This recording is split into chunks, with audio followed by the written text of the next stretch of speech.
was wounded.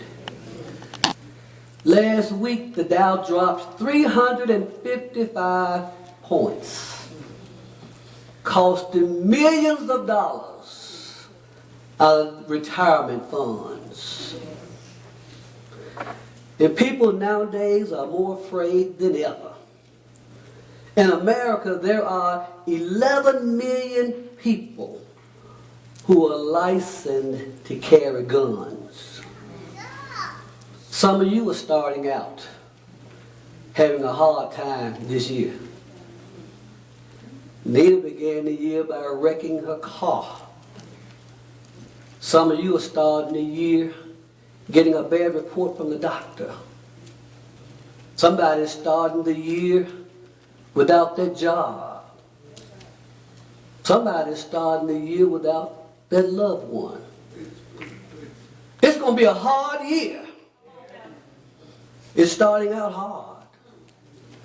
But Peter here tells us how to live through. See, that's the key. A hard year.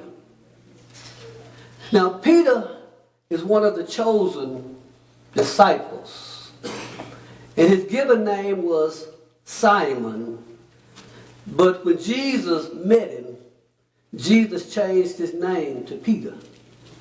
How many know Jesus will change your name? And in Scripture, sometimes he's called Simon Peter. And the two names represent the two natures of Peter. One good, one bad. You see, Simon was weak. He was controlled by his emotions. But Peter was the rock. He was the strongest one in the church. Simon denied Jesus 3 times. But Peter preached Jesus, and 3,000 souls joined the church. Simon cut off a man's ear with his switchblade. But Peter called himself blessed for having been beaten for the gospel's sake. And just like Simon, all of us got two natures. Sometimes God tells me to go right, but then I want to go left. Sometimes God tells me to go, then I want to stay. Sometimes God tells me to speak, but then I hold my peace. Paul understood that. He said in the 7th chapter of Romans, the good that I would do, but evil is always present in me. Paul said, when I want to do right, I find myself doing wrong. All of us got two natures. A good nature and a bad nature. You see, when you got saved, that flesh didn't just walk away and say, okay, I'm going to leave you alone now. You're a Christian. Every now and then, the old thoughts come back into my head.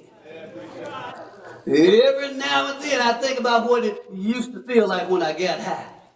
Oh, I'm sorry. Did I offend anybody? See, I said I'm not going to do that no more. Every now and then, something gets stirred up on the inside. I remember the party and how it used to be. When I say I want to do right, I find myself,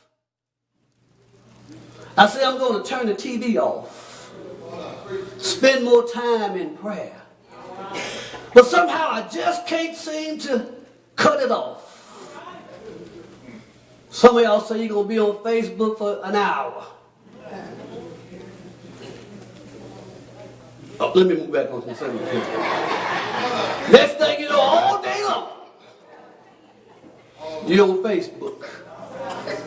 Paul said, the good that I would do, when I want to do right, I find myself wanting to do right.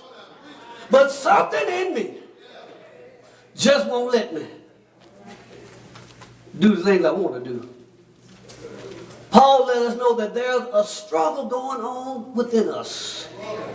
There's a struggle between my religion and my reality. See, my religion tells me I need to tell the truth. But every now and then I'll pick up the phone and say, he ain't here.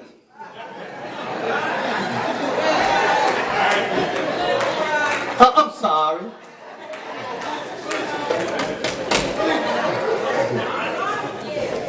Or if I don't pick up, I look at the caller ID. That's the same thing. You pretending you're not there. But there's this struggle in me.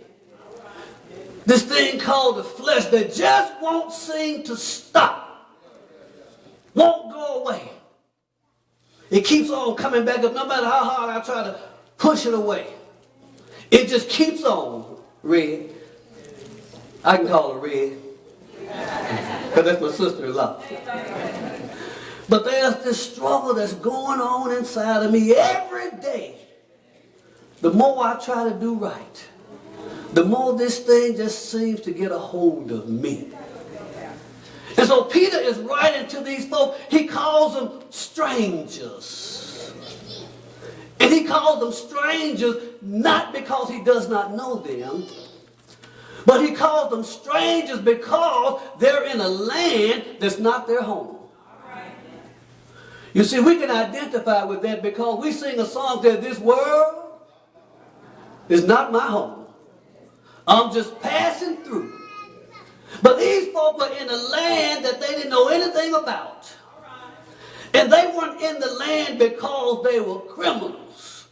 But they were driven from their homes for calling on the name of Jesus. Can you even imagine if somebody knocked on your door at 2 o'clock in the morning and you get to the door and they say, "We're killing all Christians. You got to get out of town right now. You haven't got time to pack. You haven't got time to plan. You haven't got time to call anybody. Just get in your car and get on the highway." And that's what these folk did. They just took what they could carry and ran for their life. And then after they ran, they had to split up. Because they knew if they got caught together as a family, the whole family could be destroyed. And so they split, going into many different directions. And so Peter writes to these strangers who are scattered. Now, I believe if I had been one of those people who had been driven from my home, and Peter wrote a letter to me, I would have been expecting Peter to say, "Fleming, one day you're going back home. Those who persecuted you, they're going to get what's coming to them. You're going to get everything back that you left. You're going to make it again. You're going on back." But in his letter, Peter says nothing about going back home. He says nothing about getting back the things that you lost. Because Peter knows that they can never go back to where they were. And many times we give people false hope by telling folks everything gonna be all right. Because sometimes your health can change and you can never go back to the way you were. Sometimes circumstances can turn your life upside down and you can never go back.